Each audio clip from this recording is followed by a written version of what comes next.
Magdidilig tayo ng halaman, guys. So, magdidilig ako. While listening my... Ano ba to?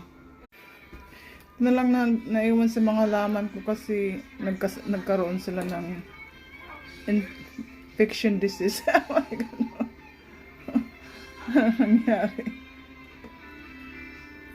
Having you near me,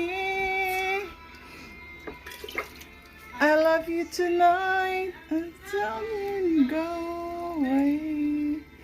It's alright having you near me. This is my life here. Pag hindi nagluluto, ito, mga halaman ko.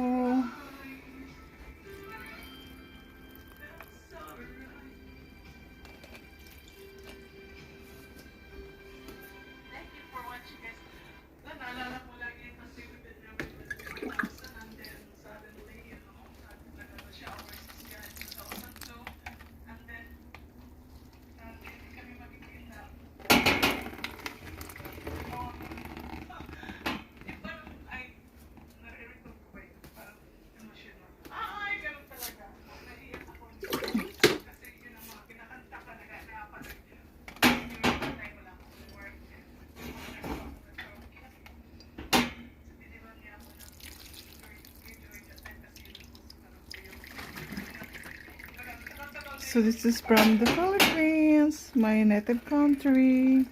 Nasurvive talaga siya. So, sa dami kong mga halaman, yung mga mahalin ay nawala na. Ito na lang pinaka naiwan sa mga pinakamahal na mga I think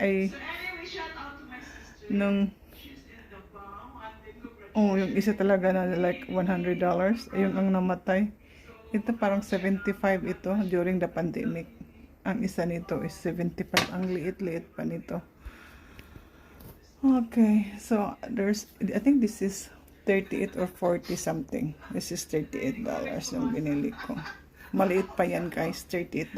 Maliit na maliit.